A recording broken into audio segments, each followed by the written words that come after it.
जय हिंद प्यारे बच्चों, मैं जितेंद्र कुमार पांडे आपका स्वागत करता हूं आपके अपने ही YouTube platform target with Jitendra पर।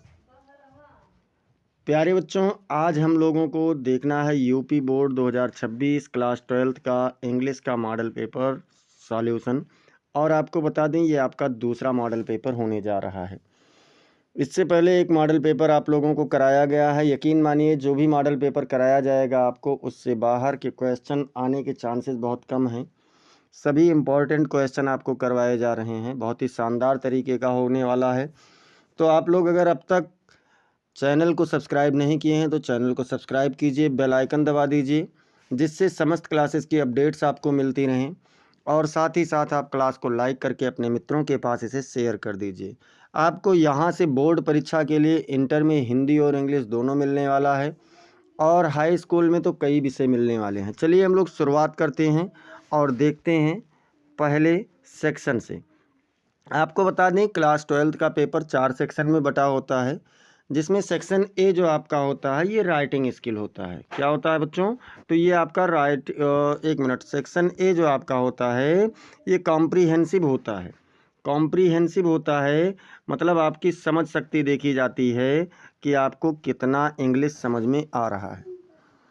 तो ये उसके अंतर्गत आपको एक पैसेज दिया जाता है, पैसेज से संबंधित कुछ क्वेश्चन होते हैं, और ये आपका 15 नंबर का क्वेश्चन इसमें होता है। पहला क्वेश्चन कह रहा है बच्चों, read the following passage carefully. नीचे दिए गए पैराग्राफ को बहुत ध्यानपूर्वक पढ़िए and answer the questions that follow, और उससे संबंधित जो नीचे उसके प्रश्न दिए गए हैं उनका उत्तर लिखिए, उनका उत्तर दीजिए। तो आपको करना क्या है बच्चों? आपको तो सबसे पहले इसमें जो आपका क्वेश्चन है, पैसेज है, उसे पढ़िए, उसके बाद में उससे संबंधित प्रश्नों का उत्तर दीजिए। तो चलिए देखते हैं पैसेज क्या है। पैसेज कह रहा है, Vidyasagar was a very generous and charitable man. Vidyasagar कौन थे? विद्यासागर एक बहुत ही उदार, जेनरस मतलब उदार होता है, चैरिटेबल मतलब दानी। विद्यासागर एक बहुत ही उदार और दानी व्यक्ति थे। फ्रॉम हिज अर्लीस्ट ईयर्स, अपने प्रारंभिक वर्षों से ही हेल्प्ड द पुअर, वह गरीबों की एंड द नीडी, और आवश्यकता वाले यानी ज़रूरतमंदों की मदद करते थे। To the utmost of his power, अपनी पूरी क्षमता के आधार पर, मतलब अपनी पूरी क्षमता के अनुसार वह शुरुआत से ही गरीबों की और ज़रूरतमंदों की मदद किया करते थे। एज ए बॉय, एक लड़के के रूप में, एट स्कूल में, he often gave some of the little food, वह अक्सर कुछ भोजन दे दिया करते थे। ही हैड टू ईट, जो उन्हें खाना होता था। टू अनदर बॉय, मतलब जो उन्हें भोजन कुछ दिया जाता था खाने के लिए, वो उसे दूसरे बच्चे को दे देते थे। हु हैड नन, जिसके पास कुछ भी नहीं होता था। If one of his school fellows fell ill, यदि उनके स्कूल के साथियों में से कोई एक बीमार हो जाता था, little Ishwar would go to his house, तो छोटे ईश्वरन मतलब ईश्वर चंद्र विद्यासागर उसके घर पर जाते थे। सिट बाई हिज बेड, उसके बिस्तर के बगल बैठते थे। एंड नर्स हिम, और उसकी देखभाल करते थे। व्हेन ही ग्रीव रिच, जब वह अमीर हो गए, hundreds of poor widows, window मतलब होता है विधवा, यानी सैकड़ों बेचारी विधवाएं, एंड ऑर्फन्स, और अनाथ, we are supported by him, उनके द्वारा सहारा दिया गया। His name became a household word in Bengal. His name, उनका नाम, बिकेम मतलब बन गया, ए हाउस होल्ड वर्ड, एक घरेलू शब्द, इन बंगाल मतलब बंगाल में, बंगाल में उनका नाम एक घरेलू शब्द के रूप में बन गया था। रिच आर पुअर, अमीर या गरीब, हाई आर लो, उच्च या निम्न, all loved him alike, सभी उन्हें एक समान रूप से प्रेम करते थे। No beggar ever asked him for relief in vain, no beggar मतलब कोई भी भिखारी, इवर मैंने कभी भी, आस्क्ड हिम उनसे मांगता था, फॉर रिलीफ आराम के लिए, इन वेन बेकार में, मतलब कोई भी भिखारी कभी भी व्यर्थ में उनसे आराम के लिए कुछ नहीं मांगता था। He would never have a porter at his gate, उनके दरवाजे पर कभी भी उन्होंने कोई कह सकते हैं कि जो द्वारपाल होता है उसे नहीं रखा। वैसे पोर्टर का मतलब कुली होता है। लेस्ट सम पुअर मैन, कि कहीं ऐसा ना हो कि कोई गरीब व्यक्ति who wished to see him, जो उनसे मिलना चाहता था, शुड बी टर्न्ड अवे, उसे भगा दिया जाए। इसीलिए उन्होंने कभी कोई द्वारपाल रखा ही नहीं। तो चलिए क्वेश्चन देखते हैं बच्चों। क्वेश्चन में पहला क्वेश्चन पूछ रहा है कि what sort of man was Vidyasagar. Vidyasagar किस प्रकार के आदमी थे। आप देख सकते हैं पैसेज में शुरुआत में ही कहा गया है कि Vidyasagar was a very generous and charitable man. यही आपका आंसर हो जाएगा। चलिए आंसर भी इसका देख लेते हैं। तो वही चीज़ हमने बताया कि Vidyasagar was a very generous and charitable man. दूसरा क्वेश्चन कह रहा है, पूछ रहा है बच्चों कि how did he help the poor students at school. वह गरीब छात्रों की स्कूल में कैसे मदद करते थे।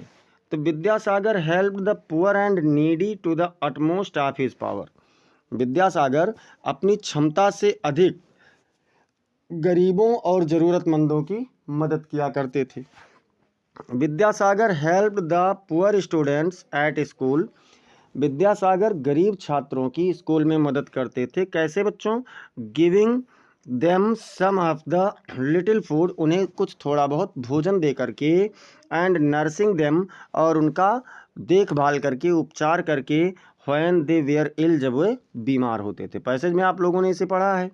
अगला क्वेश्चन है, तीसरा क्वेश्चन जो पूछ रहा है बच्चों, क्या पूछ रहा है? What did he do for widows and orphans.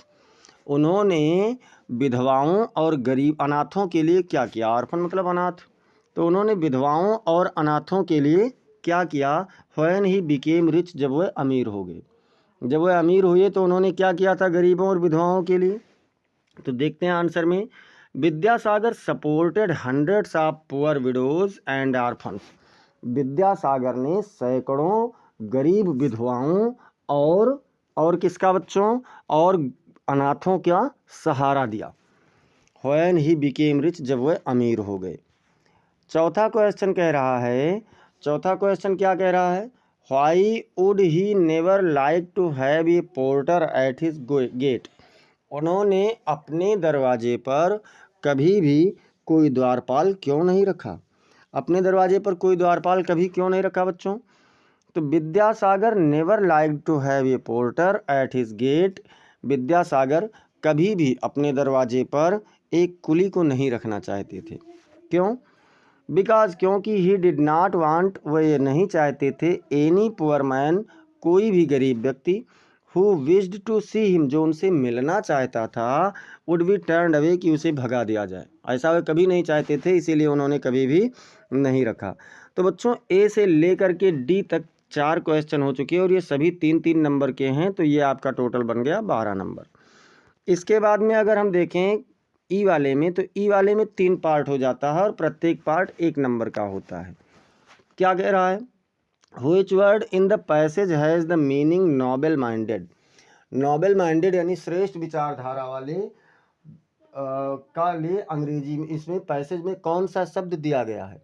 तो क्या है बच्चों? नोबल माइंडेड के लिए पैसेज में दिया गया है जेनरस। पहली ही लाइन में है, Vidyasagar was a generous and कैसे, चैरिटेबल मैन। पहले ही शब्द लाइन में है, तो जेनरस शब्द इसमें दिया गया है नोबल माइंडेड के लिए। दूसरा इसमें पूछ रहा है कि which word in the passage means helpful to the poor. गरीबों की मददगार के लिए पैसेज में कौन सा शब्द दिया गया है। तो हेल्पफुल टू द पुअर के लिए पहले ही लाइन में बच्चों चैरिटेबल मैन है। कहा गया Vidyasagar was a generous and charitable man. तो चैरिटेबल मैन कहा गया है हेल्पफुल टू पुअर के लिए। और तीसरा इसमें क्या पूछ रहा है? तीसरा इसमें पूछ रहा है which word in the passage means the opposite of seldom. Seldom का मतलब होता है कभी कभी, और इसके लिए पैसेज में कौन सा शब्द अपोजिट लिया गया है, मतलब विलोम शब्द इसका कौन सा है। तो बच्चों सेल्डम मतलब कभी कभी और ऑफन मतलब होता है अक्सर या प्रायः। तो पैसेज में ऑफन शब्द लिया गया है और यही आपका आंसर हो जाएगा। इस प्रकार से प्रत्येक प्रश्न 1 नंबर का, कुल मिलाकर के यहाँ से 3 बने, तो ये आपका 3 नंबर का हो गया और 12 पहले हुआ था। तो पैसेज वाले में कुल कितने नंबर का बनता है बच्चों क्वेश्चन? ये आपका 15 नंबर का क्वेश्चन बनता है। इसके बाद में हम लोग देखते हैं सेक्शन बी। तो सेक्शन बी में क्या है, सेक्शन बी आपका जो होता है बच्चों, ये राइटिंग स्किल होता है। ये क्या होता है, तो ये आप लोगों का राइटिंग स्किल होता है, आपका लेखन कौशल देखा जाता है कि आप लिखना कितना समझ पाए अंग्रेजी। तो यहाँ पर आपका जो क्वेश्चन नंबर 2 कह रहा है, ये क्वेश्चन नंबर 2 है, write an article on any one of the following topics in about 100 to 150 words. आपको कुछ टॉपिक दिए जाएंगे, उसमें से संबंधित आपको किसी एक पर कोई आर्टिकल लिखना है जिसकी शब्द सीमा 100 से 150 शब्द होनी चाहिए। तो चलिए, और ये आपका बता दें, ये क्वेश्चन आप लोगों का 10 नंबर का होता है। कितने नंबर का होता है बच्चों, तो 10 नंबर का होता है। चलिए देखते हैं टॉपिक कौन कौन सा है। पहला टॉपिक है योर एम्बिशन इन लाइफ। यहाँ लाइफ होना चाहिए बच्चों, ये वाइफ हो गया है, ये गलत हो गया है। यहाँ पर क्या होना चाहिए, लाइफ होना चाहिए। चलिए हम इसको काट दीजिए और यहाँ पर लिख लीजिए life, your ambition in life. दूसरा क्या है, टेलीविज़न एंड इट्स फ्यूचर, मतलब कि टेलीविज़न और इसका भविष्य क्या है। और तीसरा टॉपिक है the changing face of our villages, हमारे गांव का बदलता हुआ चेहरा या बदलता हुआ स्वरूप। ये 3 टॉपिक है।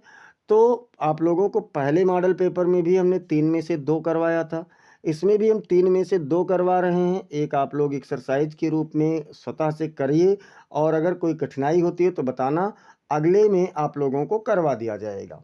तो चलिए देखते हैं क्या है बच्चों। तो आप लोग जब यहाँ पर चलते हैं तो इसमें क्या कह रहा है, पहला टॉप आंसर मैं करवा रहा हूँ। पहला क्या है, your ambition in life. Life है, वाइफ मत समझना, वो गलती से मिसप्रिंट हो गया है। तो देखते हैं बच्चों क्या है, इंट्रोडक्शन मतलब परिचय।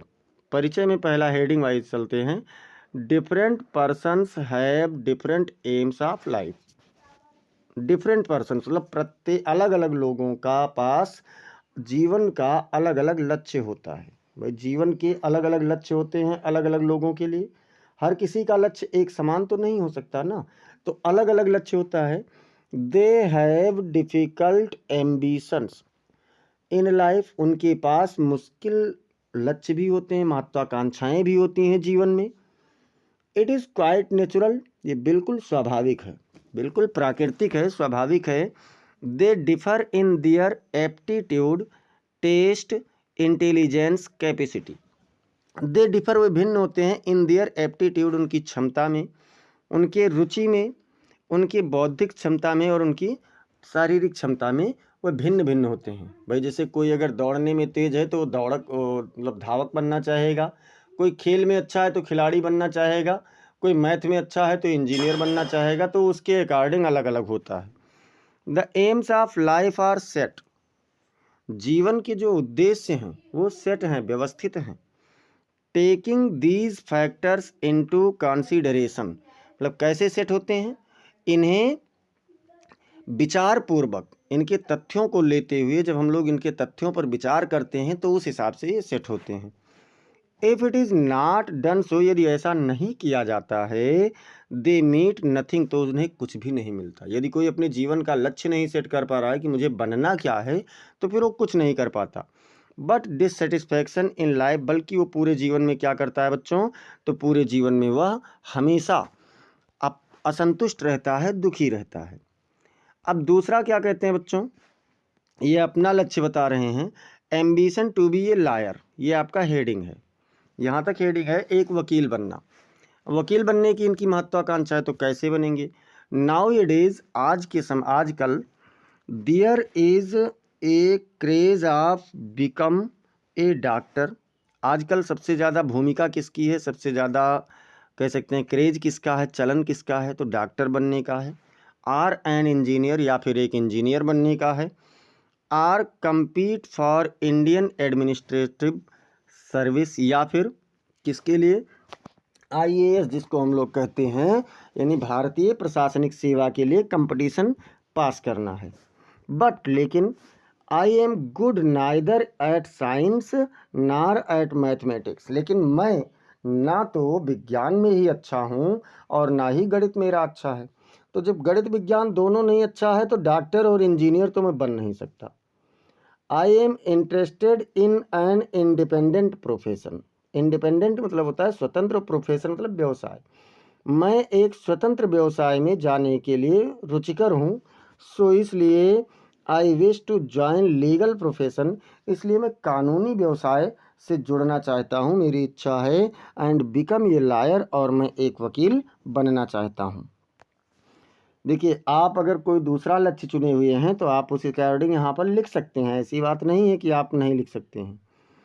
तीसरा कह रहा है बच्चों, तीसरा क्या कह रहा है कि रीज़न, कारण। कारण क्या है?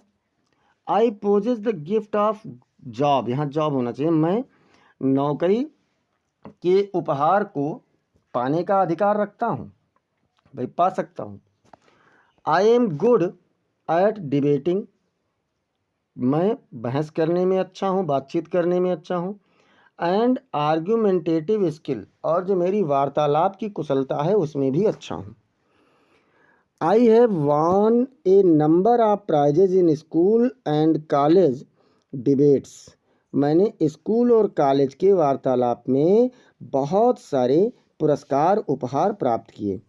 एंड एजुकेशन कॉन्टेस्ट, और शैक्षणिक प्रतियोगिताओं में भी, संदर्भों में भी मैंने बहुत सारा उपहार प्राप्त किया है। The study of logic has given me the power of argue correctly, the study of logic मतलब तर्क का अध्ययन, यानी तर्कशास्त्र ने, हैज़ गिवन में मुझे दिया है, द पावर मतलब शक्ति, क्षमता, टू आर्ग्यू मतलब बहस करने की, करेक्टली मतलब सही, यानी इस बातचीत करने का जो तर्कशास्त्र है इसने मुझे सही रूप से बातचीत करने का क्षमता दिया है।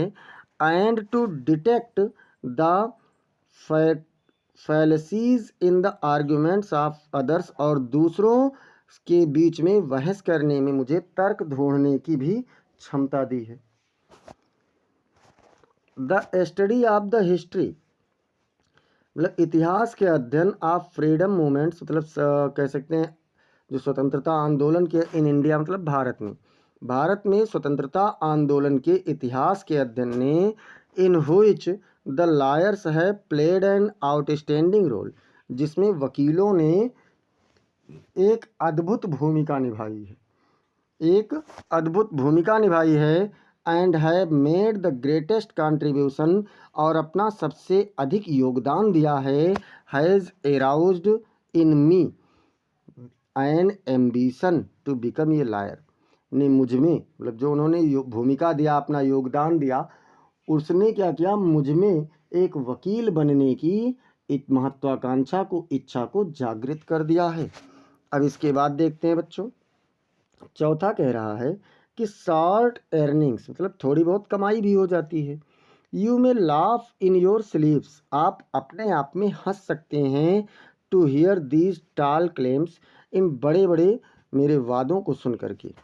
फॉर द लीगल प्रोफेशन, एक ऐसे कानूनी व्यवसाय के लिए।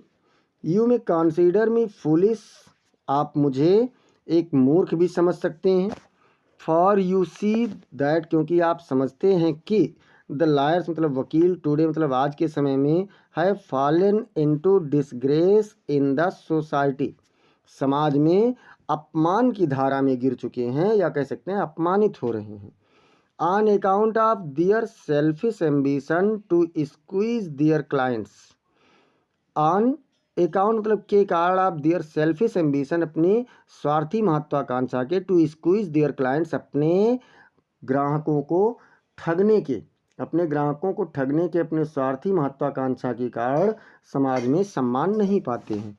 एंड फिल दियर आउन ऑफर्स, और अपनी इच्छाओं की पूर्ति करते हैं। On account of playing an anti social role, एक समाज विरुद्ध भूमिका निभाने में के कारण।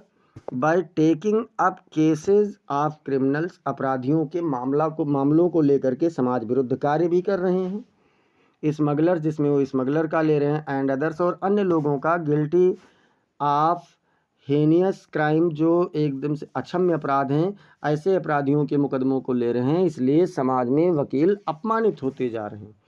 I am not unaware of these, मैं इनसे अनभिज्ञ नहीं हूँ। एवार मतलब भिज्ञ कह सकते हैं या जानकार, तो कह रहे हैं कि मैं इनसे अनभिज्ञ नहीं हूँ। बट लेकिन, फॉर ऑल दीज, इन सब के लिए, इट इज़ द लायर्स, ये वकील ही हैं, एज इंडिविजुअल्स मतलब व्यक्तिगत रूप से, हु आर एट फॉल्ट जो गलत करते हैं, and not the legal profession और इसमें कानूनी व्यवसाय गलत नहीं है।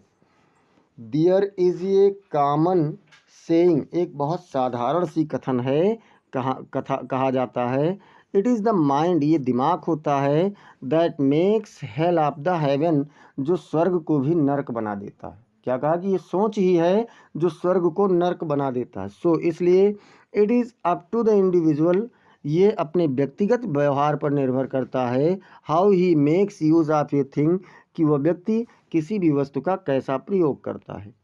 और क्या कह रहे हैं बच्चों, पांचवा हेडिंग है बेटर यूज ऑफ टैलेंट्स, मतलब आपका जो कुशलता है, आपके अंदर जो योग्यता है, उसका सही उपयोग। 10 इस प्रकार से टेकिंग इनटू कंसीडरेशन, मतलब विचार विमर्श में प्रवेश करने के बाद, all the pros and cons of legal profession, मतलब व्यवसाय जो कानूनी व्यवसाय है, इसके सभी प्रारंभिक और अंत तक, I have set the aim of becoming a lawyer, मैंने एक वकील बनने की अपने उद्देश्य को, अपने लक्ष्य को व्यवस्थित कर लिया है।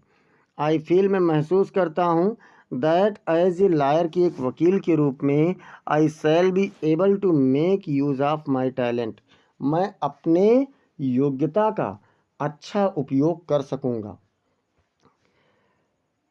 To shine not only in the profession, न केवल उस व्यवसाय में चमकने के लिए, but also in playing and effective role in the social, बल्कि समाज में, सामाजिक एंड नेशनल और राष्ट्रीय जीवन में, ऑफ द कंट्री मतलब इस देश के, समाज और राष्ट्र के जीवन में एक महत्वपूर्ण प्रभावशाली भूमिका निभाने में भी सक्षम बनूंगा।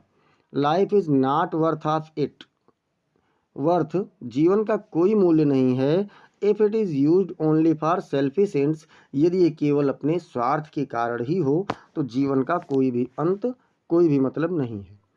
अब देखते हैं बच्चों, लास्ट हेडिंग है कंक्लूजन, मतलब निर्देश, निष्कर्ष। The beauty of life lies in, जीवन का जो सौंदर्य है वो इसमें है, how it is used to remove the ills, की बुराइयों को दूर करने के लिए इसका प्रयोग कैसे किया जाता है। which affects द सोसाइटी, जो समाज को, एंड द नेशन और राष्ट्र को, एंड ह्यूमन लाइफ और मनुष्य को, at large and make them better and happier, उनको बड़ा यानी विस्तृत, अच्छा और प्रसन्न बनाने में मदद कर सकता है। आई होप, मैं आशा करता हूँ, दैट एज ए लायर की एक वकील के रूप में, I shall be able to play my own role towards the larger goals of life, मैं जीवन के इस विस्तृत लक्ष्य में एक महत्वपूर्ण भूमिका निभा सकूंगा। तो ये बच्चों था योर एम्बिशन इन लाइफ पर। इसके बाद में हम लोगों ने लिया है तीसरा वाला, और तीसरा वाला एक बार आप लोग यहाँ से हेडिंग में देख लीजिए कि क्या कह रहा है। तो तीसरा वाला आप लोगों का बच्चों है the changing face of our village, मतलब हमारे गांव का बदलता हुआ स्वरूप। तो इस पर देखते हैं कि क्या है आंसर। इस पर भी एक एस्से करवा दे रहे हैं, और दूसरा एस्से आप लोग स्वयं से करेंगे।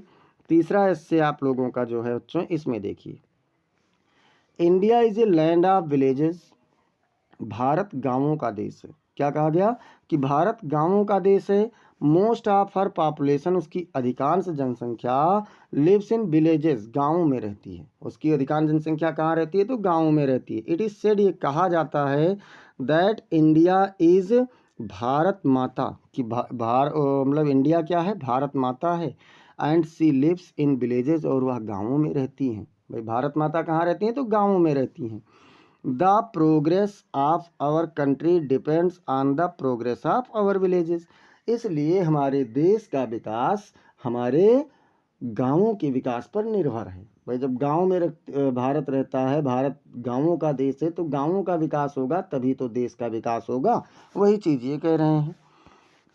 और देखते हैं, इंडियन विलेजेस मतलब भारतीय गांव are the homes of purity and simplicity, भारतीय गांव शुद्धता और साधारणता, या सरलता का एक घर है। They are known as the houses of gods and goddesses, वह देवियों और देवताओं के घर जाने जाते हैं। हेंस इस प्रकार से इट इज़ ट्रू, ये सत्य है that the quality of life is in our villages, कि जीवन का जो गुण है वो हमारे गाँवों में है। Previously our villages were considered, मतलब शुरुआत में हमारे गांव माने जाते थे द सेंटर्स ऑफ पॉवर्टी, गरीबी का केंद्र। शुरुआत में हमारे गांव गरीबी का केंद्र माने जाते थे। द पीपल मतलब लोग हु लिव्ड देयर, जो वहाँ रहते थे, were uneducated in the economic, political and social point of view, वह आर्थिक, राजनैतिक और सामाजिक दृष्टिकोण से अशिक्षित होते थे।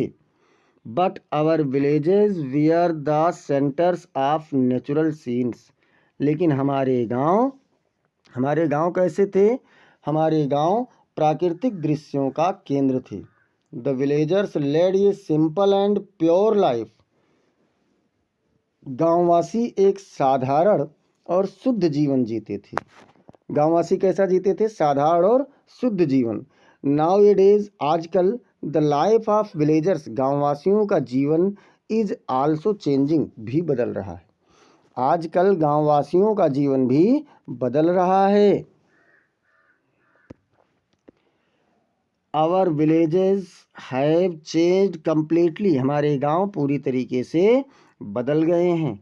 द लाइफ ऑफ विलेजेस, गाँवों का जीवन, हैज आल्सो बिकम हेक्टिक, भी एक आकर्षक बन गया है। गांधी जी सेड, गांधी जी कहते थे that the real India lives in villages, कि वास्तविक भारत गांवों में रहता है। Before the improvement of the whole country, पूरे देश में सुधार के पहले, we should first consider our villages, हमें सबसे पहले अपने गांवों के बारे में विचार करना चाहिए।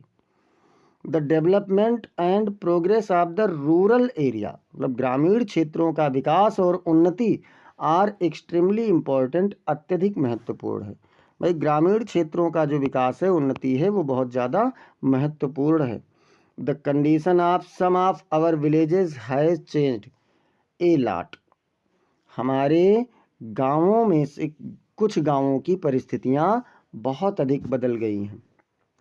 सम of the villages in our country have changed so much, हमारे देश के कुछ गाँवों में इतना अधिक परिवर्तन हो गया है that it is difficult to imagine, कि ये सोचना भी मुश्किल है, कल्पना करना भी मुश्किल है, what they must have been like some years ago, कि वह कुछ वर्षों पहले कैसे थे या कैसे दिखते थे, ये कल्पना करना भी मुश्किल है।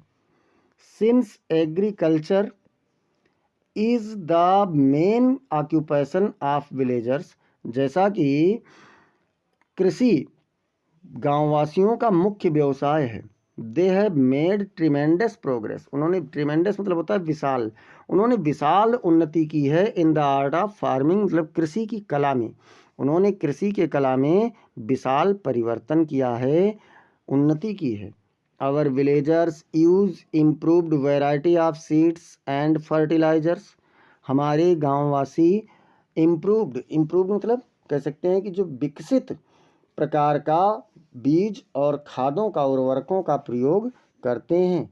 दे have tubewells in their fields, उनके खेतों में ट्यूबवेल है।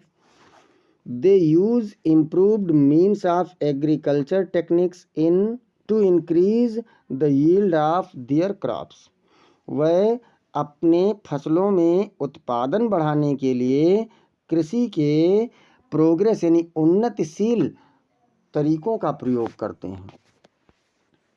मोस्ट ऑफ द फार्मर्स मतलब अधिकांश किसान आर नाउ लिटरेट, अब शिक्षित हैं, अधिकांश किसान अब शिक्षित हैं। They are aware of the rural development schemes of the government, वह सरकार के ग्रामीण विकास योजनाओं के बारे में जागरूक हैं। And take full advantage of these schemes, और इन योजनाओं का वह भरपूर लाभ लेते हैं।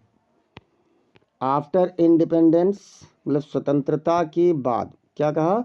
आफ्टर इंडिपेंडेंस माने स्वतंत्रता के बाद इन आवर कंट्री हमारे देश में a tremendous progress has taken place in our villages.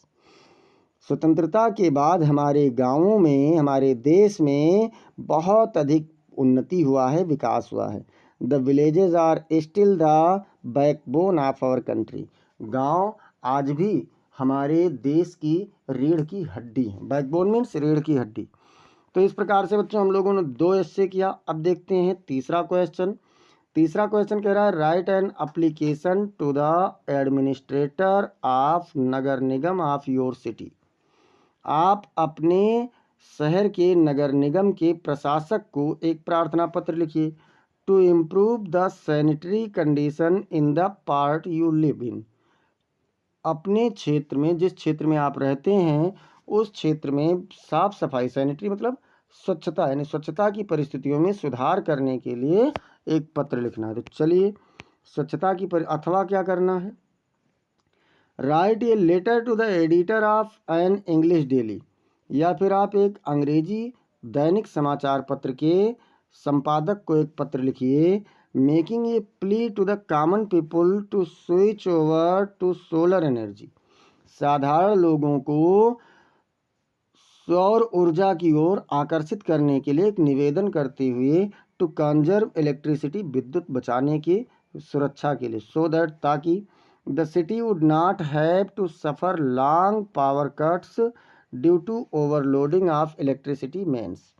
ताकि लोगों को जो विद्युत की लंबी मतलब अत्यधिक भार होने के कारण विद्युत का जो नियमित रूप से लंबे समय तक आपूर्ति नहीं हो पाती है, उसके लिए उससे छुटकारा मिल सके।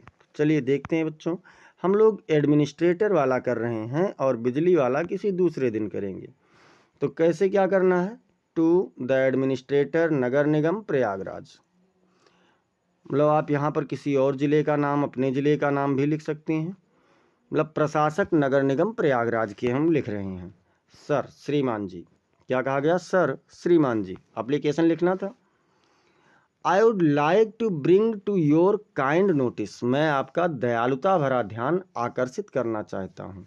The insanitary conditions of the locality in which I live, इस क्षेत्र में जिसमें मैं रहता हूँ, इसमें जो अस्वच्छता यानी गंदगी भरी परिस्थितियाँ हैं, उस ओर मैं आपके ध्यान को आकर्षित करना चाहता हूँ।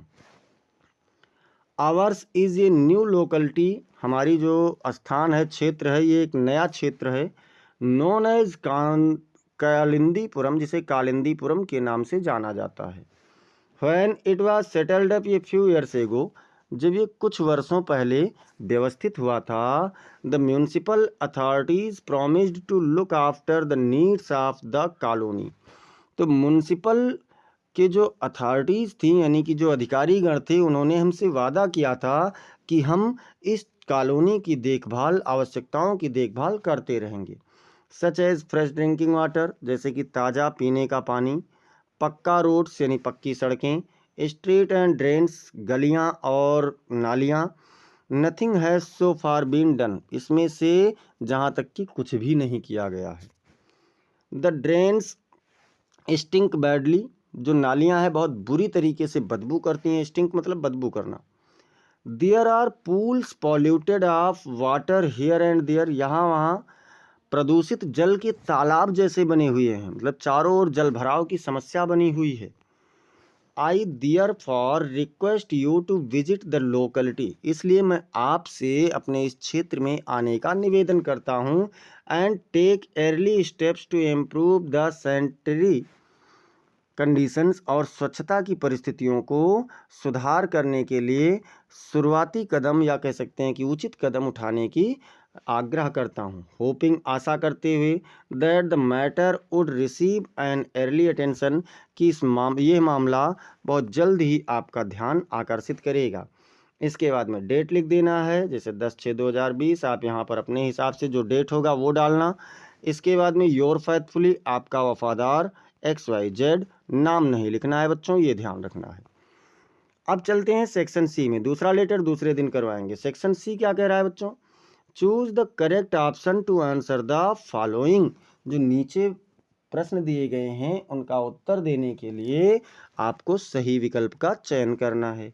तो चलिए देखते हैं पहला क्वेश्चन क्या है बच्चों। कह रहे हैं द कंट्री मतलब देश रूल्ड बाई ए किंग, जिसमें एक राजा शासन करता हो। क्या डेमोक्रेसी होगा, या मोनार्ची होगा, या मैट्रियार्ची होगा, या ओलिगार्ची होगा। तो बच्चों जिसमें राजा शासन करता है उसको मोनार्ची कहते हैं, यानी कि राजतंत्र बोलते हैं। क्या बोलते हैं इसको? राजतंत्र बोलते हैं, जहां पर एक व्यक्ति राजा होता है और वो शासन करता है, तो इसे राजतंत्र बोलते हैं। दूसरा कह रहा है बच्चों द फ्रेज मतलब होता है वाक्यांश। एट ये स्ट्रेच मीन्स मतलब एक विस्तार पर, इसका क्या अर्थ होता है? स्लोली होता है, या कॉन्टिन्यूसली होता है, या वेरी फास्ट होता है, या रैपिडली होता है। तो देखिए बच्चों एट ये स्ट्रेच मतलब दीर्घ सूत्री, जिसको हम लोग कहते हैं संस्कृत में दीर्घ सूत्री कहते हैं, यानी कि आलसी कहते हैं, जो बहुत धीमे धीमे कार्य करने वाला हो। बहुत धीमे धीमे कार्य करने वाले को हम लोग क्या बोलते हैं बच्चों? तो उसको दीर्घ सूत्री बोलते हैं, और इंग्लिश में इसको स्लोली कहते हैं। फर्स्ट वाला ऑप्शन आपका सही आंसर हो जाएगा। क्वेश्चन नंबर सी कह रहा है बच्चों सी क्या कह रहा है? द सिनोनिम्स ऑफ लाउडेबल, लाउडेबल का पर्यायवाची क्या है? प्रेजवर्दी, या एबल, या डिसेबल, या फिर लाइबल। यहाँ पर LIABLE होना चाहिए, लाइबल होना चाहिए। तो बच्चों लाउडेबल मतलब जिसकी आवाज़ से कुछ प्रशंसा किया जा सके, कहा जा सके, यानी प्रेजवर्दी अर्थात प्रशंसनीय कह सकते हैं। फर्स्ट वाला ऑप्शन आपका सही आंसर हो जाएगा। क्वेश्चन नंबर डी वाले में कह रहा है बच्चों one should not abuse his father, किसी को भी अपने पिता का गाली नहीं देना चाहिए। अब which word in this sentence is an error, इस वाक्य में कौन सी गलती है? क्या शुड में गलती है, या हिज में गलती है, या नॉट में गलती है, या फिर वन में गलती है? किस में गलती है बच्चों? तो एक चीज़ जान लीजिए कि जो वन है, वन के साथ जब पॉजिटिव केस लगता है तो वंस हो जाता है। क्या हो जाता है? वंस हो जाता है। यानी कि जहाँ पर इसमें हिज लगा हुआ है वहाँ पर वंस हो जाता तो सही होता। तो गलती किस में है? हिज वाले स्थान पर गलती है, इसलिए आपका दूसरा ऑप्शन सही ऑप्शन हो जाएगा। क्वेश्चन नंबर इसमें कह रहा है the antonym of stale, stale मतलब होता है बासी भोजन। स्टेल मतलब क्या होता है बच्चों? बासी भोजन होता है। तो बासी मतलब का क्या होता है? स्टेल फूड मतलब बासी भोजन, मतलब इसका केवल बासी होता है।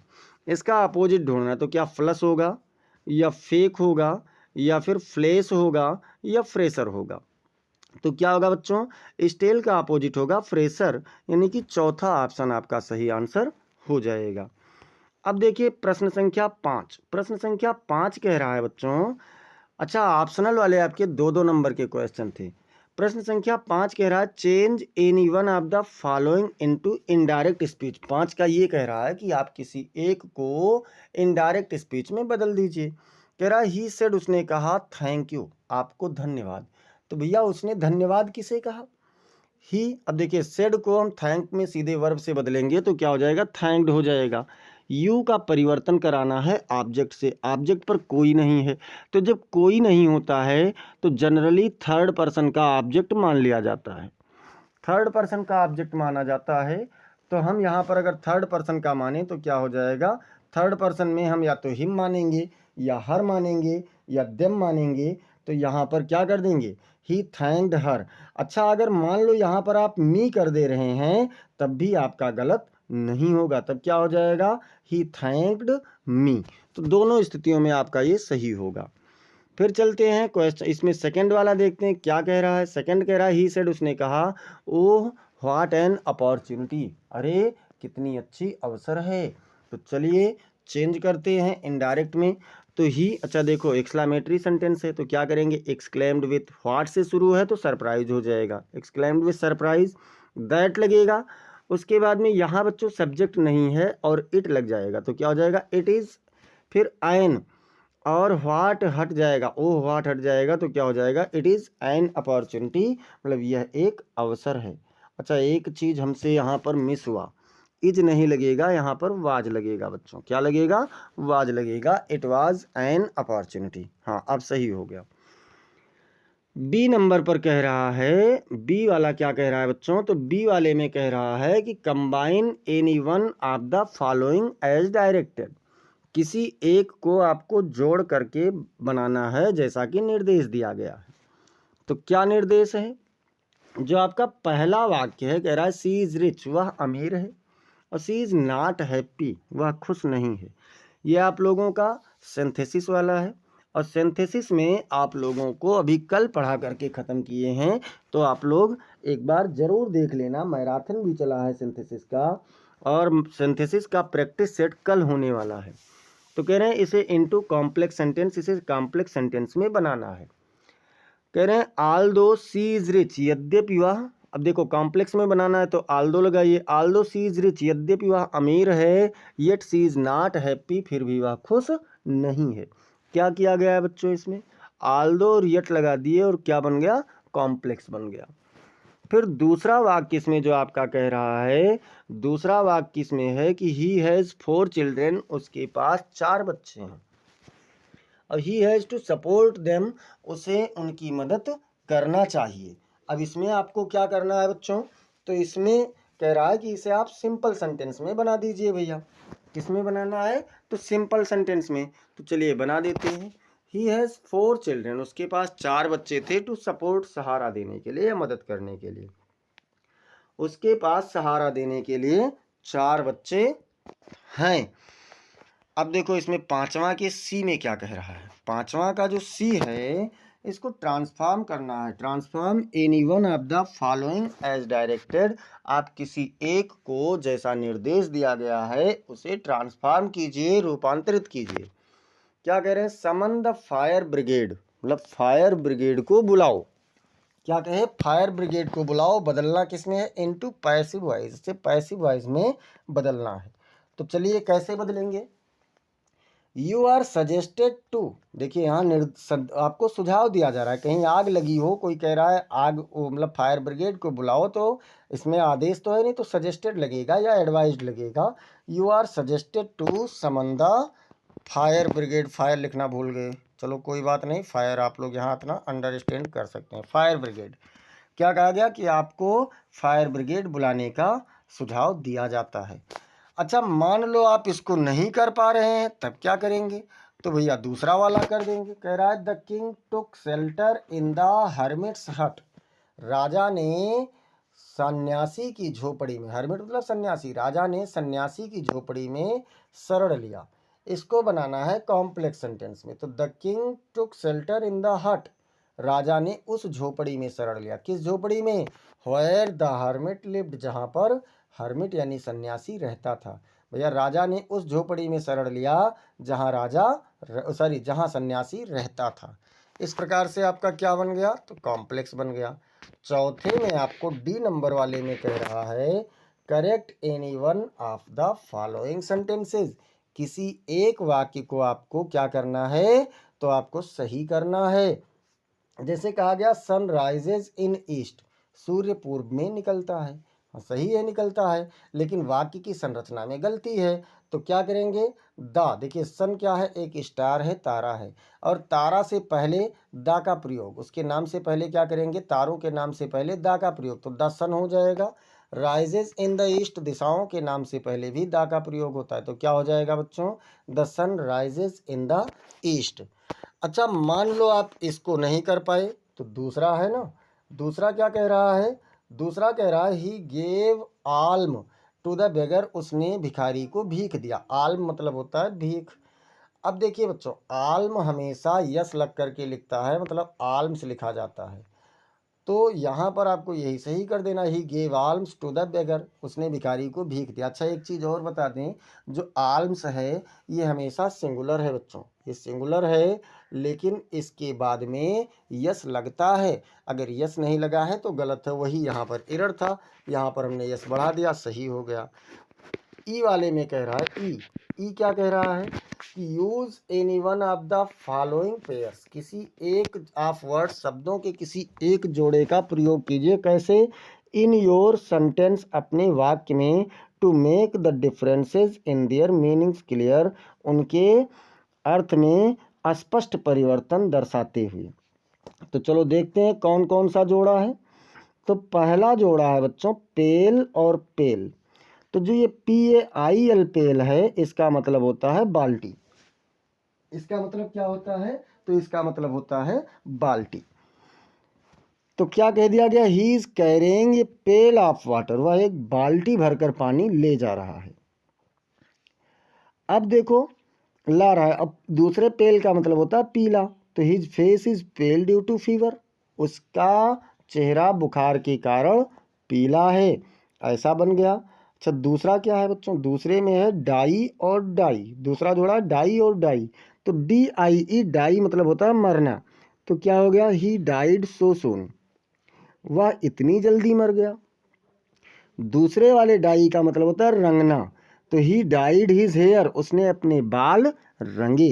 क्या हो गया? उसने अपने बाल रंगे। इस प्रकार से आपने पांचवा वाला क्वेश्चन किया। 10 नंबर का छठवां क्वेश्चन कह रहा है बच्चों, translate the following passage into English. नीचे दिए गए अनुच्छेद को अंग्रेजी में अनुवाद करो। तो चलिए अनुवाद कर लेते हैं। जैसे कहा गया, ये 5 यहाँ पर जो लिखा है ये गलत है, इसका कोई मतलब नहीं। कहा गया रात अंधेरी थी। तो भैया रात अंधेरी थी, तो इसका ट्रांसलेशन क्या होगा? इसका ट्रांसलेशन होगा इतने का, केवल रात अंधेरी थी, केवल इतने का अगर बनाएं तो क्या हो जाएगा? It was a dark night. क्या होगा? It was a dark night. इसके बाद में दूसरा सेंटेंस क्या कह रहा है? घड़ी में 12 बजे रहे थे। घड़ी में कितने बज रहे थे? 12। तो क्या करेंगे? It was 12 o'clock। भैया घड़ी में ही 12 बजेंगे, तो 12 बजे थे। फिर क्या हुआ? कुत्ते भी नहीं भौंक रहे थे। कुत्ते भी नहीं भौंक रहे थे, मतलब डॉग्स, कुत्ते, वियर आल्सो नॉट, भी नहीं, बार्किंग मतलब भौंक रहे थे, कुत्ते भी नहीं भौंक रहे थे। फिर क्या होता है?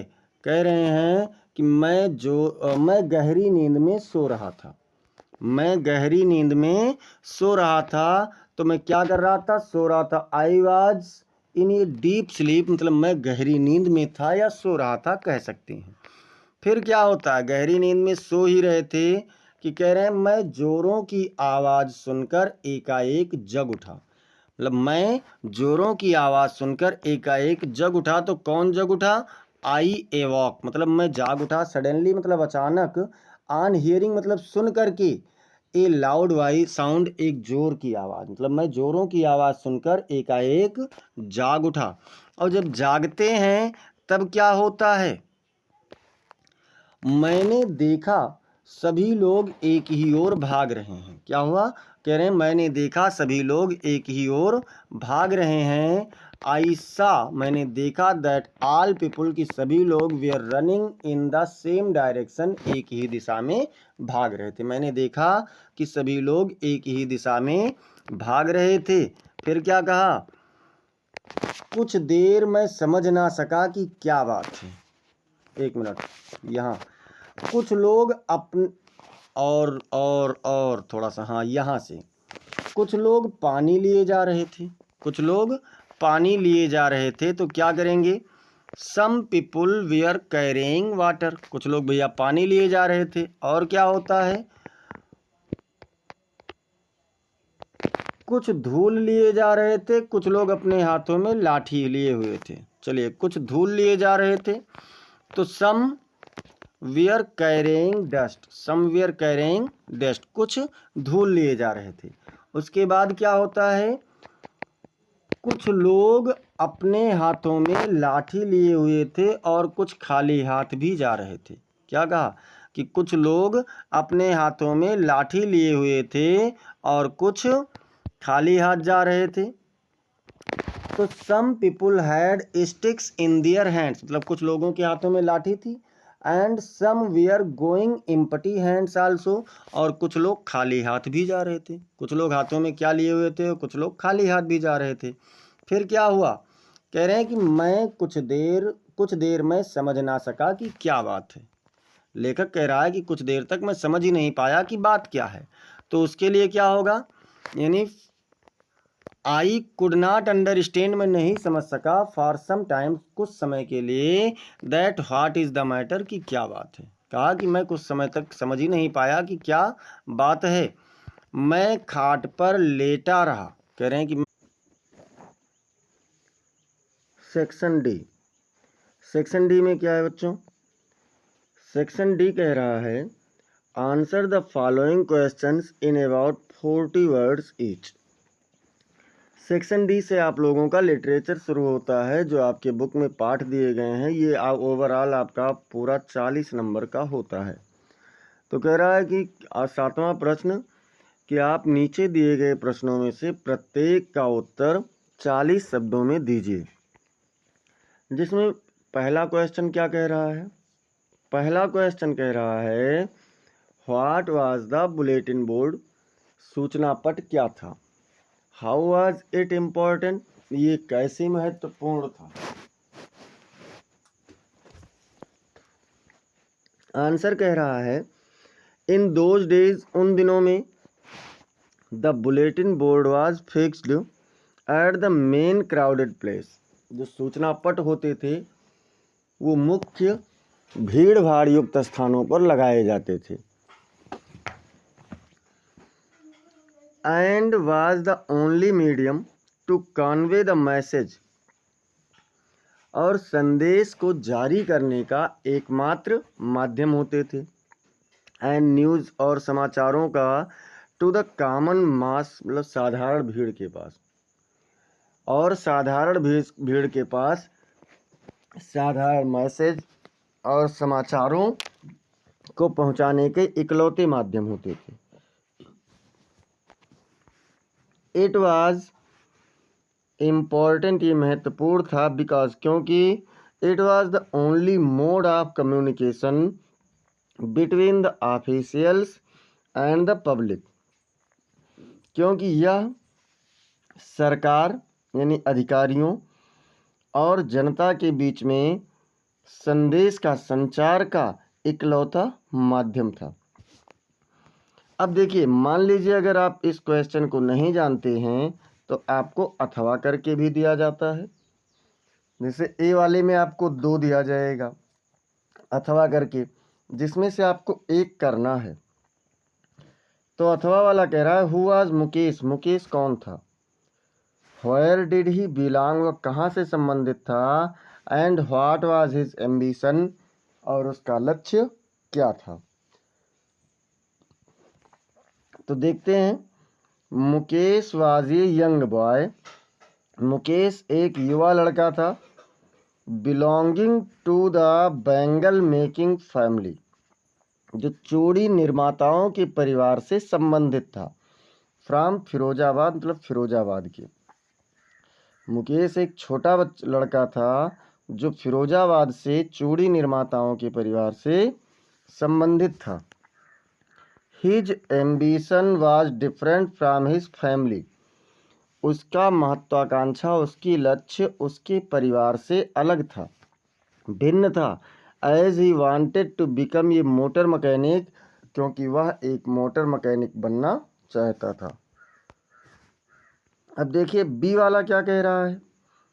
तो बी वाला कह रहा है बच्चों कि what terror did Douglas have in his heart, Douglas के दिल में उसके लिए कौन सा भय था, क्या भय था। और हाउ, हाउ मतलब कैसे, क्या भय था और कैसे भय था। तो आंसर क्या कह रहा है, द टेरर ऑफ वाटर, मतलब पानी के भय, सीज्ड डगलस, ने डगलस को रोक दिया था। पानी का भय डगलस को रोक देता था। When his father took him to beach in California, जब उसके पिता उसे कैलिफोर्निया के तट पर ले जाते थे। They both stood together in the Surf, वह दोनों उसके फेने में, अर्थात लहरों के फेने में साथ साथ खड़े हो जाते थे। The waves knocked him down, लहरें उस पर थपेड़े मारती थीं। एंड स्वेप्ट ओवर हिम, और उसके ऊपर से गुजर जाती थीं। He was buried in water, वह पानी में दफन हो जाया करता था। क्या होता था, वह उसी पानी में गड़ जाया करता था। हिज ब्रीथ वॉज गॉन, उसकी सांसें रुक जाती थीं। एंड ही वॉज फ्राइटेंड, और वह भयभीत हो जाता था। He had an aversion to the water, पानी के विरुद्ध उसके पास एक नफरत था। When he was in it, जब वह इसमें होता था। This started when he was 3 or 4 years old, ये उस समय शुरू हुआ जब वह केवल 3 या 4 वर्ष का था। His introduction to the YMCA swimming pool, YMCA swimming तालाब के साथ उसका परिचय, उसके परिचय ने रिवाइव्ड हिज अनप्लीजेंट मेमोरीज, उसके उन दुखद यादों को ताज़ा कर देता था, जीवित कर दिया। एंड स्टीर्ड चाइल्डिश फेयर्स, और उस बचपन के भय को पुनः क्या करता था, हिला देता था। अब मान लो आप इस बी वाले में इसको नहीं जानते हैं तो इसमें भी आपको अथवा करके दिया जाएगा। अथवा वाले में कह रहा है बच्चों कि why did Gandhi ji chide the lawyers. Chide मतलब होता है फटकारना या डांटना। गांधी जी ने वकीलों को क्यों डांटा? तो क्या है, Gandhi ji chided the lawyers for collecting big fees, Gandhi ji ने वकीलों को बड़ा धनराशि या बड़ा शुल्क लेने के लिए डांटा। किससे? फ्रॉम द शेयर क्रॉपर्स, जो बटाईदारों से बहुत ज़्यादा फीस लेते थे। Muzaffarpur's lawyers were charging high fees from the poor sharecroppers, Muzaffarpur के वकील गरीब किसानों से बहुत ज़्यादा फीस लेते थे। Who were actually unable to maintain their livelihood, जो अपनी जीविकाओं को भी कमाने में, बनाए रखने में असमर्थ होते थे। ऐसे किसानों से बहुत ज़्यादा फीस लेते थे जो अपनी जीविका किसी तरीके से चलाते थे। तो यहाँ से आपको ए वाले में 2 प्रश्न दिया गया, आप लोगों ने देखा कि ए वाले में आपको 2 प्रश्न दिया गया जिसमें से 1 करना था, और बी वाले में भी आपको 2 दिया गया जिसमें से 1 करना है। अब क्वेश्चन नंबर 8 कह रहा है बच्चों कि answer any one of the following in about 80 words. आपको किसी एक प्रश्न का, नीचे दिए गए किसी एक प्रश्न का उत्तर लगभग 80 शब्दों में देना है। कितने में? तो लगभग 80 शब्दों में। और यहाँ पर आपका 2 होगा। बता दें आपको, ये एक प्रश्न आपका 7 नंबर देकर जाएगा। लॉन्ग वाला है। पहला प्रश्न कह रहा है इसमें से, हु वाज साहेब, साहेब कौन था? व्हाट वाज द प्लाइट, वो कौन सी परिस्थिति थी? That compelled him to wander in the streets of Delhi for rag picking, जिसने उसे दिल्ली की गलियों में कूड़ा बीनने के लिए मजबूर कर दिया था। तो आंसर देख लेते हैं कि साहेब कौन था। साहेब मतलब Saheb who belong to the family of rag pickers, जो कूड़ा बीनने वालों के परिवार से संबंधित था। वाज ए यंग बॉय, एक छोटा लड़का था। Wandering in the streets of Delhi with his friends, मतलब जो अपने मित्रों के साथ दिल्ली की गलियों में घूमता रहता था। क्या कह सकते हैं, साहेब जो कूड़ा बीनने वालों के परिवार से था, दिल्ली की गलियों में अपने मित्रों के साथ घूमने वाला एक छोटा लड़का था। दे वेयर द स्क्वैटर्स फ्रॉम ढाका, वह ढाका से आए हुए शरणार्थी थे, ढाका बांग्लादेश से आए हुए शरणार्थी थे। Where the storm has destroyed their green fields and homes, जहाँ पर तूफानों ने उसके हरे भरे खेतों और घरों को नष्ट कर दिया था। दे वेयर सो पुअर, वह इतने अधिक गरीब थे that they could not go to school, कि वे स्कूल भी नहीं जा सकते थे। मतलब वह इतने अधिक गरीब थे कि वे स्कूल भी नहीं जा सकते थे। Their parents were depend on rag picking only, उनके माता पिता केवल कूड़ा बीनने पर ही आश्रित थे। किसके लिए कूड़ा बीनते थे? फॉर देयर लिवलीहुड, अपनी जीविका कमाने के लिए। And unable to bear any other expenses except foodings, और भोजन के अतिरिक्त अन्य कोई भी खर्चे उठाने में असमर्थ थे। इन टोटल मतलब संपूर्ण रूप से दियर पुअर्टी वाज द प्लाइट, उनकी गरीबी ही वो परिस्थिति थी। दैट कॉम्पेल साहेब, जो साहेब को मजबूर करती थी, एंड अदर्स और अन्य लोगों को भी मजबूर करती थी, टू अंदर इन the streets of Delhi for rag picking, Delhi के गलियों में कूड़ा बीनते हुए भटकने के लिए उन्हें मजबूर करती थी।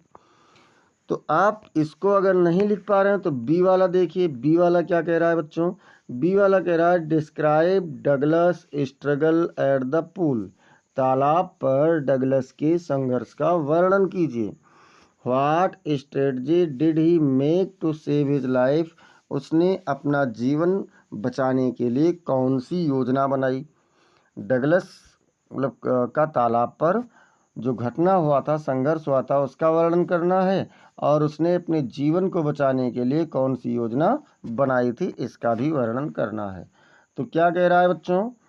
कह रहा है कि एट द पूल मतलब तालाब पर, द इंसिडेंट टुक प्लेस, एक घटना घटित हुई, when Douglas was waiting for others, जब डगलस दूसरों के लिए इंतजार कर रहा था।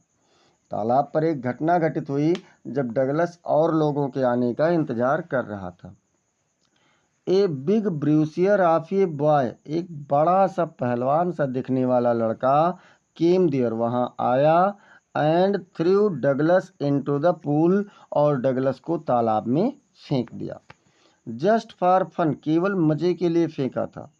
एट द सेम टाइम, ठीक उस समय, डगलस स्ट्रगल स्टार्टेड, डगलस का संघर्ष शुरू हुआ। He went to the bottom directly, वह सीधे तली पर गया। And on the way down, और नीचे जाते समय ही प्लान्ड, उसने योजना बनाई थी। जब वो नीचे जा रहा था तो उसने योजना बनाई थी। कैसी योजना?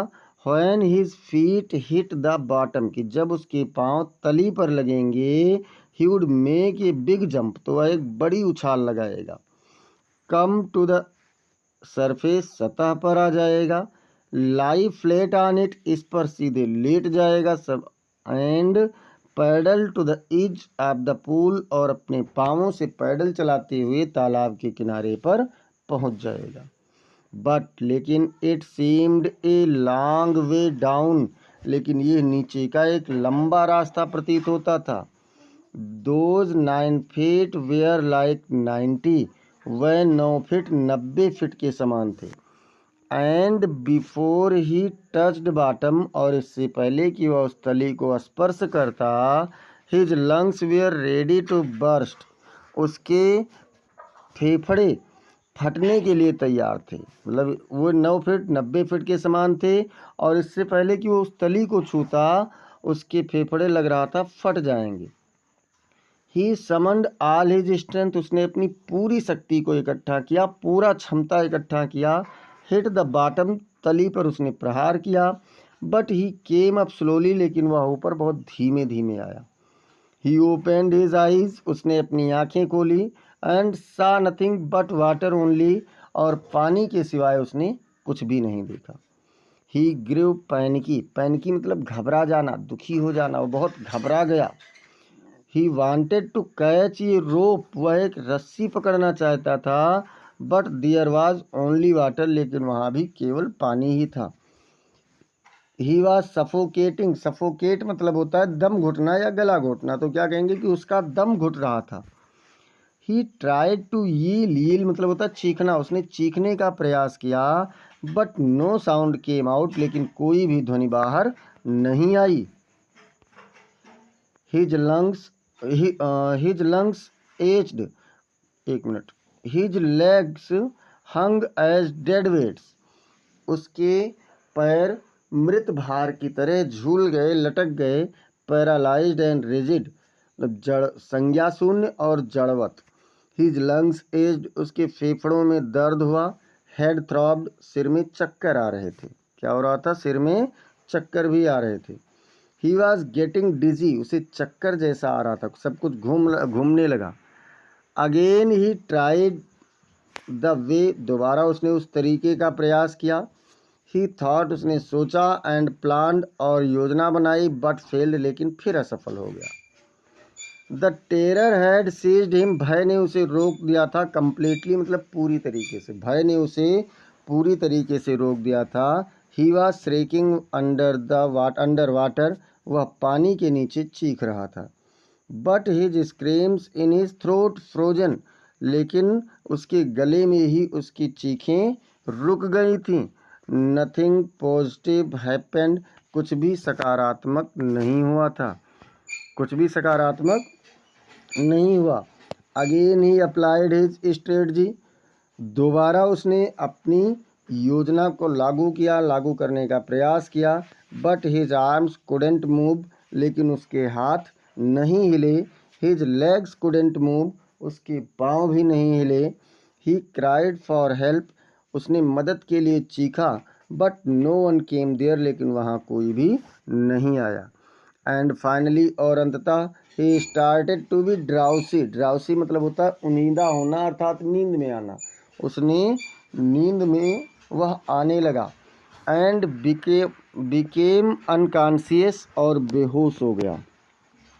ही क्रॉस्ड टू ऑब्लिवियन, उसने चेतना को पार कर लिया था। And the curtain of life fell, और उसके जीवन का पर्दा गिर गया। बट लेकिन फॉर्चुनेटली, सौभाग्यवश, somebody came and saved his life, कोई आया और उसके जीवन को बचा लिया। तो बच्चों, इन दोनों में से आपको कोई एक करना रहेगा बोर्ड पेपर में, तो आपका 7 नंबर हो जाएगा। अब देखिए क्वेश्चन नंबर 9 क्या कह रहा है। क्वेश्चन नंबर 9 कह रहा है कि read the following extract carefully, नीचे दिए गए अंश को ध्यानपूर्वक पढ़ो। And answer the questions that follow, और उससे संबंधित प्रश्नों के उत्तर दो। आपको एक अंश दिया गया है, चलिए पढ़ लेते हैं। Driving from my parents home, मेरे माता पिता के घर से कार चलाते हुए, अपने माता पिता के घर से कार चलाते हुए। कहाँ तक? टू कोचीन लास्ट फ्राइडे, पिछले शुक्रवार की मॉर्निंग मतलब सुबह को, पिछले शुक्रवार की सुबह को अपने माता पिता के घर से कोचीन तक कार से जाते हुए। आई सा माई मदर बिसाइड मी, मैंने अपने बगल में अपनी माँ को देखा। डोज, ऊँघते हुए। ओपन माउथेड, खुले हुए मुंह वाली या मुंह खुला हुआ था। Her face ashen like that of a corpse, उनका चेहरा एक लाश की समान पीला था। ये तो बच्चों पैसेज आपको याद होना चाहिए। माई मदर एट 66 पोएम का स्टेंजा है। अब इसमें से पहला क्वेश्चन पूछा गया है, from where was the poet driving and when, कवयित्री कहाँ से जा रही थी और कब जा रही थी, कहाँ से जा रही थी और कब जा रही थी। तो इसमें क्या कहा गया, the poet was driving from her parents home, कवयित्री अपने माता पिता के घर से टू कोचीन मतलब कोचीन जा रही थी लास्ट फ्राइडे मॉर्निंग, पिछली शुक्रवार की सुबह को। यानी क्या कहा गया कि कवयित्री अपने माता पिता के घर से पिछले शुक्रवार की सुबह को कोचीन जा रही थी। यही पूछा भी गया था कि कहाँ जा रही थी और कब जा रही थी। देखते हैं इसमें बी वाला, ये सब 2-2 नंबर के क्वेश्चन रहेंगे बच्चों। बी वाला कह रहा है कि what was the poets mother doing in the vehicle, कवयित्री की माँ वाहन में क्या कर रही थी। भाई कवयित्री ने अपनी माँ को क्या करते हुए देखा। तो the poets mother was dosing, कवयित्री की माँ ऊँघ रही थी अर्थात हल्की नींद ले रही थी या सो रही थी। ओपन माउथेड, अपने मुंह को खोले हुए। इन द व्हीकल, वाहन में। कवयित्री की माँ वाहन में अपने मुंह को खोले हुए हल्की नींद में थी। सी वाला क्या कह रहा है बच्चों, सी वाला कह रहा है कि how was the face of poets mother looking like, कवयित्री की माँ का चेहरा कैसा दिख रहा था। तो the face of poets mother, कवयित्री की माँ का चेहरा was looking like a carps, एक लाश के समान दिख रहा था। कैसा दिख रहा था? तो एक लाश के समान दिख रहा था। अब देखते हैं क्वेश्चन नंबर 10 क्या कह रहा है। तो क्वेश्चन नंबर 10 जो है बच्चों, ये आप लोगों का right the central idea of any one of the following. आपको नीचे दिए गए नामों में से या कविताओं के नामों में से किसी एक का सेंट्रल आइडिया लिखना है, केंद्रीय भाव लिखना है, और ये आपका होगा 4 नंबर का। कितने नंबर का?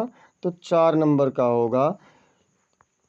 जिसमें कौन कौन सा पोएम है? एक है माई मदर एट 66, एक है ए थिंग ऑफ ब्यूटी, और एक है कीपिंग क्वाइट। तो चलिए यहाँ से हम लोग 2 पोएम का फिर देखेंगे सेंट्रल आइडिया। और बता दें, आपको बार बार बता रहे हैं कि पोएम आपके सिलेबस में कुल मिलाकर के 5 हैं। अब 5 में से अगर आप 3 कोई भी याद कर लें तो आपको सेंट्रल आइडिया वाला नंबर पक्का हो जाएगा। चलिए हम लोग पहला देखते हैं माई मदर एट 66 वाले पोएम का। The poem starts with the journey of the poet. कविता कवियत्री की यात्रा से शुरू होता है। विद हर मदर, उसकी माँ के साथ, टू कोचीन, मतलब कोचीन के लिए, on the morning of last Friday, पिछले शुक्रवार की सुबह। ये कविता पिछले शुक्रवार की सुबह कवियत्री की माँ के साथ कोचीन के लिए उसकी यात्रा के साथ शुरू होता है। The poet noticed her mother sitting beside her. कवियत्री ने अपने बगल में बैठी हुई अपनी माँ की ओर ध्यान दिया। हु वॉज डोजिंग, जो नींद में थी, एंड ओपन माउथेड, और उनका मुंह खुला हुआ था, and her face was colourless, और उनका चेहरा रंगहीन था, लाइक एसन एंड कार्प्स, राख के समान। एसन मतलब राख, राख और लाश के समान उनका चेहरा रंगहीन था।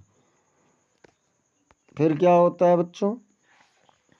एट दैट, उस पर, एट दैट मतलब उस पर, द पोएट रियलाइज्ड, कवियत्री को ज्ञात हुआ, that her mother had grew old, कि उसकी माँ बूढ़ी हो गई थी। But soon separated those thoughts, लेकिन जल्द ही, सेपरेट मतलब होता है अलग करना, लेकिन जल्द ही उसने उन विचारों को अलग कर दिया। एंड और आउटसाइड देयर, वहाँ बाहर, सीम्ड यंग ग्रीन ट्रीज, छोटे छोटे युवा पेड़ प्रतीत होते थे। इंजॉइंग चिल्ड्रन, मज़े लेते हुए बच्चे दिख रहे थे। देन रीच्ड एयरपोर्ट, फिर वह हवाई अड्डे पर पहुंची। एंड स्टैंडिंग फार, और दूर खड़े हुए, लुक्ड हर मदर, अपनी माँ को देखा। फाउंड वन, उन्हें उदास पाते हुए, कलरलेस, रंगहीन पाते हुए, लाइक विंटर्स मून, ठंडी के चंद्रमा के समान उन्हें क्या किया? उसने रंगहीन पाया। And old pains and childhood fear return, और उसका जो पुराना दर्द था और बचपन का भय था वो वापस आ गया। फिर क्या होता है? But the poet said to meet soon, लेकिन कवियत्री ने जल्द ही मिलने के लिए कहा। एंड व्हाइल पार्टिंग, और जब वह अलग होने लगी, कंटिन्यूसली स्माइल्ड, निरंतर मुस्कुराती रही, लगातार मुस्कुराती रही। अब इसके बाद में बच्चों, अब हम लोग देखेंगे सी वाला। और आपको बता दें कीपिंग क्वाइट का हम पिछले वाले में करा चुके हैं। तो सी वाले में कीपिंग क्वाइट का अब हम लोग यहाँ पर देखेंगे। ए थिंग ऑफ ब्यूटी का मैं करा चुका हूँ, और ए रोड साइड स्टैंड का। तो चलिए हम लोग यहाँ से देखते हैं। The poet Pablo Neruda suggest, मतलब कवि पाब्लो नेरूडा सुझाव देते हैं, that he would count to 12, कि वो 12 तक गिनेंगे। And everybody would keep still, और प्रत्येक व्यक्ति शांत रहेगा। मतलब कवि पाब्लो नेरूडा कहते हैं कि वह 12 तक गिनेंगे और प्रत्येक व्यक्ति शांत रहेगा। ही सजेस्ट, वह सुझाव देते हैं, दैट ऑन द अर्थ, की इस पृथ्वी पर, एट आवर ड्वेलिंग प्लेस, हमारे निवास स्थान पर, would be silent and no violence, मतलब हमारे, मतलब ये पूरी तरीके से शांत होगा और कोई भी शोर शराबा नहीं होगा। This technique of the poet is related to a way, कवि की यह तकनीकी एक ऐसे तरीके से संबंधित है, आप मेडिटेशन मतलब ध्यान के, वे ऑफ मेडिटेशन मतलब ध्यान के तरीकों से संबंधित है। रिलैक्सेशन, आराम से, इंट्रोस्पेक्शन और अंतर्दर्शन या प्रतिदर्शन से संबंधित है। फिर क्या होता है बच्चों, जब कवयित्री ऐसा करेगा तो उससे क्या होगा। कवयित्री कह रहा है कि दिस मोमेंट, इस क्षण, इज यूनिक, मतलब एक अद्भुत क्षण है। यह क्षण एक अद्भुत क्षण है, विदाउट एनी साउंड, बिना किसी शोर शराबा के, and this way brings togetherness, और यह तरीका एक साथ साथ लाने का अच्छा तरीका होगा, सम स्ट्रेंजनेस, और कुछ विचित्रता भी लाएगा। This process gives benefit to fall of all the creatures. This process मतलब ये प्रक्रिया गिव्स बेनिफिट, लाभ देता है, टू ऑल द क्रिएचर्स, सभी जीवों को। जो उसका ये तरीका है, इस सभी जीवों को एक प्रकार से लाभ देता है। Human beings like violent mentality, मानव जाति जो हिंसात्मक भावनाओं वाली हैं, विल आल्सो गॉट कंफर्ट, वह भी आराम पाएंगी, एंड दियर मेंटालिटी, और उनकी मानसिकता वुड बी चेंज्ड, बदल जाएगी। जो मानव हैं, मतलब जो क्या करते हैं कि हत्या करने वाले हैं, हिंसात्मक स्वरूप वाले हैं, वह भी आराम पाएंगे और उनकी मानसिकता भी बदल जाएगी। फिर क्या कह रहे हैं बच्चों, द पोएट आल्सो क्लियर्स, कभी यह भी स्पष्ट करता है, द कन्फ्यूजन मतलब भ्रम, अबाउट टोटल इनएक्टिविटी, पूरी निष्क्रियता का, कभी पूरी निष्क्रियता के भ्रम को भी स्पष्ट कर देता है। Life is given for a purpose to be fulfilled, जीवन कुछ उद्देश्यों को पूरा करने के लिए दिया गया है। टोटल इनएक्टिविटी ब्रिंग्स डेथ, पूरी निष्क्रियता क्या करती है, मृत्यु को लाती है। We must be single focused for our aim, हमें अपने लक्ष्य के लिए एकल फोकस वाले अर्थात ध्यान केंद्रित वाले होना चाहिए। फॉर फॉरवर्डिंग आवर लिव्स, अपने रहन सहन को आगे बढ़ाने के लिए हमें ऐसा करना चाहिए। Otherwise huge silence death would knock at the door, अथवा या अन्यथा जो विशाल शांति रूपी मृत्यु है वो हमारे दरवाज़ों को खटखटा देगी।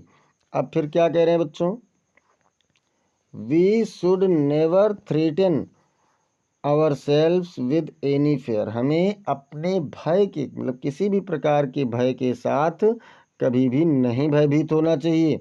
The poet advocates for nature to give motivation for life, कवि प्रकृति अर्थात पृथ्वी की प्रशंसा करता है, किस लिए, मोटिवेशन देने के लिए, प्रेरणा देने के लिए, फॉर लाइफ जीवन के लिए प्रेरणा देने के लिए, टू बी एलाइव एंड मतलब जीवित रहने के लिए, and finally goes further for further proceedings, और अंततः आगे की क्रियाकलापों के लिए, कार्यवाहियों के लिए आगे बढ़ने की हमें प्रेरणा देता है। एंड कंटिन्यूज द प्रोसीडिंग्स, और निरंतरता अर्थात निरंतर वृद्धि को जारी रखने की प्रेरणा देता है। तो बच्चों ये हम लोगों का था कीपिंग क्वाइट वाले का, यानी पोएट्री सेक्शन से 10 नंबर का आना है, जिसमें से हम लोग आज इसमें फिर दोनों कर लिए। अब हम लोग चलते हैं आंसर नंबर मतलब क्वेश्चन नंबर 11 पर, और क्वेश्चन नंबर 11 कह रहा है answer the following questions in about 40 words each, प्रत्येक प्रश्नों का लगभग 40 शब्दों में उत्तर दीजिए। और ये आपका है बच्चों सप्लीमेंट्री रीडर का, किसका है, तो ये सप्लीमेंट्री रीडर का है। सप्लीमेंट्री रीडर का फर्स्ट क्वेश्चन क्या कह रहा है, what was the third level, तृतीय तल क्या था, वेयर वाज इट सिचुएटेड, और ये कहाँ स्थित था, तृतीय तल क्या था और यह कहाँ स्थित था।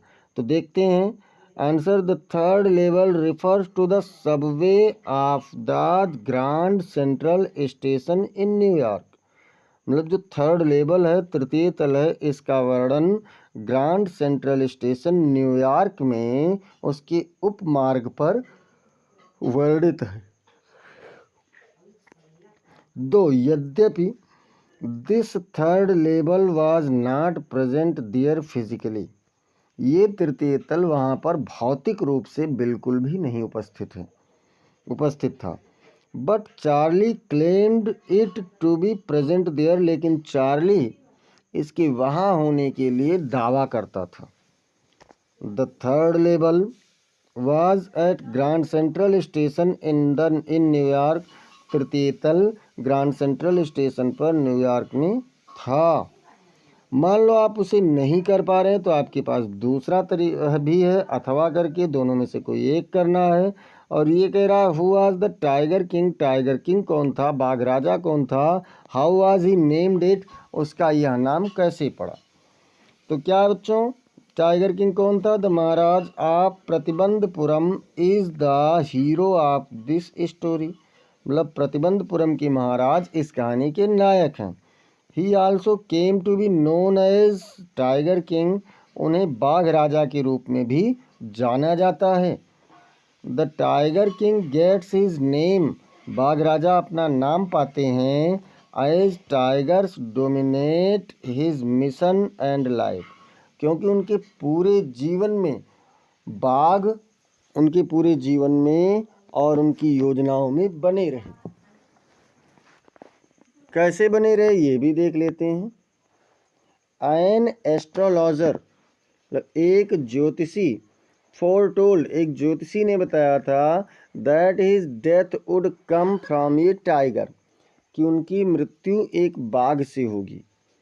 ही टोल्ड द महाराजा, उसने महाराज को बताया that he would kill 99 tigers, कि वह 99 बाघों को मार सकते थे। But he should be very careful with the 100 tiger, लेकिन उन्हें उस 100वें बाघ के साथ में बहुत ज़्यादा जागरूक होना चाहिए, सावधान होना चाहिए। The 100 tiger caused his death, मतलब 100वां बाघ ही उनकी मृत्यु का कारण भी बना। And so he got his name, और इस प्रकार से उन्होंने अपना नाम प्राप्त किया। अब देखते हैं बी वाले में क्या कह रहा है। बी वाला क्वेश्चन कह रहा है बच्चों कि हुआ सदाओ, सदाओ कौन था। क्या कहा, मतलब बी वाले में पहला पार्ट आप लोगों का था द थर्ड लेवल से, और मतलब पहला क्वेश्चन, और उसके बाद में जो आप लोगों का उसमें अथवा वाला था वो टाइगर किंग वाले से था। बी वाले में जो हुआ सदाओ है ये दाइनेमी वाले से है। हुआ सदाओ, सदाओ कौन था। Where was his house situated, उसका घर कहाँ स्थित था। तो देखते हैं बच्चों, doctor Sadao Hoki was a famous जापानी surgeon and scientist. Doctor Sadao Hoki Japan के एक प्रसिद्ध डॉक्टर और वैज्ञानिक थे। He completed his study of medicine in America. उन्होंने अपने दवाओं के अध्ययन को अमेरिका में पूरा किया। ही लिव्ड इन ए हाउस, वह एक घर में रहते थे, which was built on the Japanese coast, जो जापानी समुद्र तट पर बनाया गया था। The house was surrounded by pine trees, और उनका ये घर देवदार के वृक्षों से घिरा हुआ था। अब मान लो बी वाला अगर आप नहीं कर पा रहे हैं तो इसमें भी अथवा वाला है, और अथवा वाला में क्या है, how was dairies face burn, dairy का चेहरा कैसे जला। आपको बता दें एक पार्ट है on the face of it, on the face of it, face of it है जिसमें डेरी और मिस्टर लैम की कहानी है। तो ये उसी से संबंधित है बच्चों, ये किससे संबंधित है, उसी से है। कह रहे हैं डेरी का चेहरा कैसे जला। तो आंसर है he got acid all down that side of his face, उसने अपने पूरे चेहरे के उस हिस्से पर तेजाब की बोतल गिरा ली थी या तेजाब गिरा लिया था। And it burnt it all away, और इसने उसके इस पूरे हिस्से को जला दिया था। एंड सिंस देन, और तब से, इट वाज लाइक दैट, ये ऐसा ही था। And it would never be any different, और ये कभी भी बिल्कुल भी भिन्न नहीं होगा। अब चलते हैं हम लोग लॉन्ग वाले पर, सप्लीमेंट्री का लॉन्ग, और ये क्या कह रहा है बच्चों, answer any one of the following questions in about 80 words. आपको किसी एक प्रश्न का उत्तर लगभग 80 शब्दों में देना है। कितने शब्दों में? तो लगभग 80 शब्दों में देना है। क्वेश्चन क्या है बच्चों? Who was doctor Sadao? Doctor सदाओ कौन था? हाउ डिड ही मीट हना? वो हना से कैसे मिला? And married to her? और उससे शादी कैसे किया? Who played an important role in their marriage and how? उनकी शादी में किसने और कैसे एक महत्वपूर्ण भूमिका निभाई? तो चलिए देख लेते हैं इसका answer. Doctor Sadao was a famous जापानी surgeon and scientist. Doctor Sadao एक प्रसिद्ध जापानी सर्जन और वैज्ञानिक था। He was perfecting a discovery to make wounds completely clean. वह घावों को पूरी तरीके से साफ करने के लिए अपनी एक आविष्कार को पूरा कर रहा था। Both हना and Sadao met at the professor's house. दोनों यानी कि हना भी और सदाओ भी कहाँ पर मिली? तो ये दोनों प्रोफेसर के घर पर मिले। सदाओ स्टार्टेड लाइकिंग हना। सदाओ ने हना को पसंद करना शुरू कर दिया। दो professors wife was very voluble. Voluble मतलब होता है बातूनी। यद्यपि उस प्रवक्ता की पत्नी बहुत अधिक बातूनी थी, येट फिर भी दे वेर काइंड पीपुल। वह दयालु लोग थे। फिर भी वे कैसे थे? तो वे दयालु लोग थे। एंड सदाओ स्टार्टेड लिविंग दियर और एज ए पेइंग गेस्ट। और सदाओ ने वहाँ पर एक पेइंग गेस्ट के रूप में, मतलब जो पैसा भी देता हो और अतिथि के रूप में रहता हो, तो एक पेइंग गेस्ट के रूप में वहाँ पर रहने लगा। फिर क्या होता है बच्चों? Sadao told his father about his love for Hana. Sadao ने अपने और हना के प्रेम के बारे में अपने पिताजी को बताया। His father first confirmed. उसके पिता ने सबसे पहले तो ये कन्फर्म किया that she was pure of Japanese, कि वह शुद्ध रूप से जापानी थी। क्या कहा? कि सदाओ ने सबसे पहले ये कन्फर्म किया, ये स्पष्ट, उसके पिता ने स्पष्ट किया कि वह एक जापानी जाति की थी। Then they were married. फिर उनकी शादी कर दी गई। दस इस प्रकार से वी कैन से हम कह सकते हैं that the American professor and his wife proved instrumental in bringing Sadao and Hannah together. कि मतलब अमेरिकी प्रवक्ता और उसकी पत्नी ने सदाओ और हना को साथ लाने में एक मशीन की तरह, एक यंत्र की तरह, एक उपकरण की तरह काम किया। अब यहाँ पर एक बी वाला क्वेश्चन भी है। और बी वाला क्वेश्चन क्या है बच्चों? बी वाला क्वेश्चन कह रहा है व्हाट वाज द वो ऑफ द महाराज? महाराज की प्रतिज्ञा क्या थी, शपथ क्या था? How did he fulfil it? उन्होंने इसकी पूर्ति कैसे की? And what dangers did he face? और उन्होंने कौन कौन से खतरों का सामना किया? तो देखते हैं। The chief astrologer had told the king. राजा को मुख्य ज्योतिषी ने बताया था that a tiger would be the cause of his death, कि उनकी मृत्यु का कारण एक बाघ होगा। राजा को एक ज्योतिषी ने बताया कि उनकी मृत्यु का कारण एक बाघ होगा। And he should be specially very of the 100 tiger. और उन्हें विशेष रूप से उस 100वें बाघ से सावधान रहना होगा। So to prove the astrologer wrong. इसलिए ज्योतिषी को गलत सिद्ध करने के लिए the king decided to kill 100 tigers. राजा ने 100 बाघों को मारने का निर्णय लिया कि किसी भी प्रकार से उस ज्योतिषी को गलत सिद्ध कर दिया जाए। He vowed. उन्होंने प्रतिज्ञा लिया that he would attend to all other matters only after killing the 100 tigers, कि वह अन्य कोई भी मामले 100वां बाघ मारने के बाद ही देखेंगे। उन्होंने क्या प्रतिज्ञा किया कि कोई भी मामला हो, जब तक 100 बाघों की मृत्यु पूरी नहीं होती वह कोई भी मामला नहीं देखेंगे, कोई भी मामला नहीं देखेंगे। इनिशियली प्रारंभ में the king seemed well set to realise his ambition. प्रारंभ में राजा अपने लक्ष्य में बहुत अच्छे से संलग्न लगता था। Then some dangers and difficulties cropped up. फिर क्या हुआ, कुछ खतरे और मुश्किलें आने लगीं। देयर वेयर टाइम्स, ऐसे कई बार समय आए, when the bullet missed its mark, जब गोली अपने निशाने से चूक गई। And other times the tiger would leap on him, और कई बार बाघ उनके ऊपर उछले। And he would have to fight with the wild beast with his bare hands, और उन्हें उस जंगली जानवर से अपने खाली हाथों से ही लड़ना पड़ा।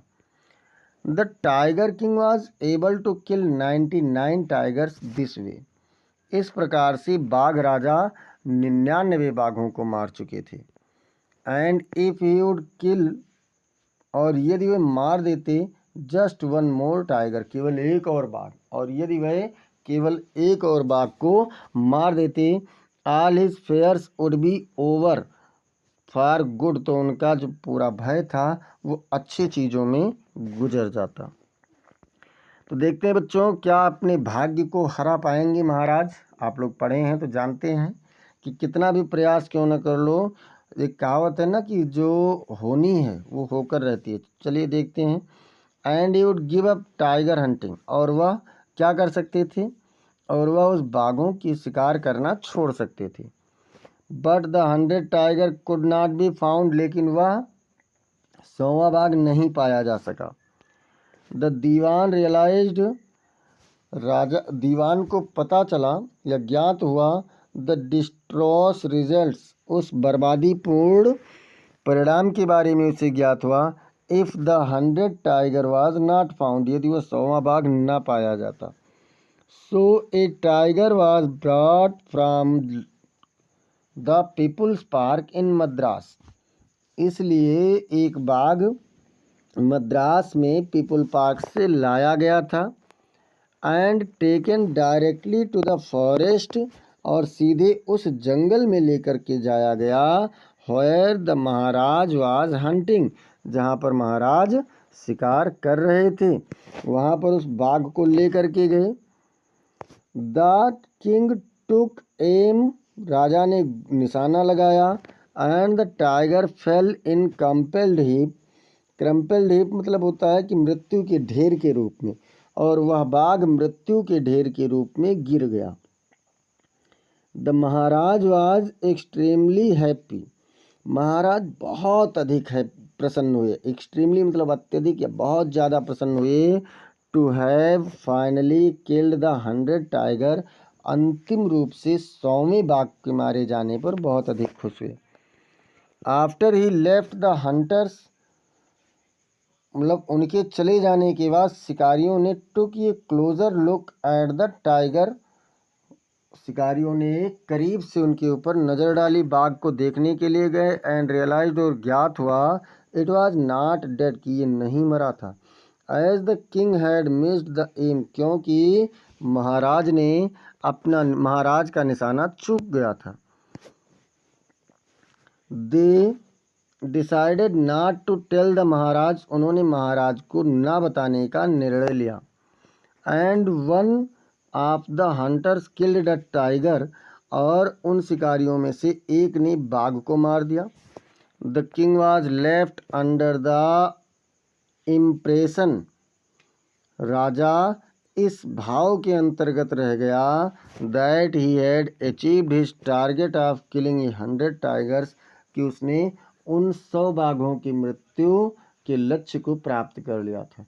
बच्चों, राजा ने बहुत प्रयास किया, पूरे जीवन बाघों से लड़ा और पूरा जीवन बाघों के शिकार में ही बिता दिया, लेकिन 100वां बाघ नहीं मार पाया, जैसा कि ज्योतिषी ने उसे बताया है।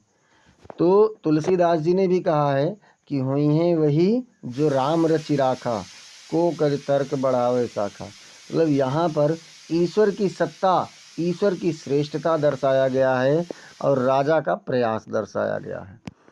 तो इस प्रकार से बच्चों हम लोगों का ये मॉडल पेपर समाप्त हुआ। हम लोगों ने पूरे 100 नंबर के क्वेश्चंस को सॉल्व किया। ऐसे ही और मॉडल पेपर पाने के लिए और समस्त इम्पोर्टेंट क्लासेस को पाने के लिए चैनल को ज़रूर सब्सक्राइब कीजिए। साथ ही साथ बेल आइकन दबाना ना भूलें। क्लास को आप लोग लाइक कीजिए, इसे अपने मित्रों के पास में शेयर कीजिए और कमेंट सेक्शन में ज़रूर बताएं बेटा कि आपको क्लास कैसी लगी। कोई सुझाव है तो उसे भी आप लोग ज़रूर बताएं। मिलते हैं फिर अगली क्लास में, तब तक के लिए जय हिंद, जय भारत।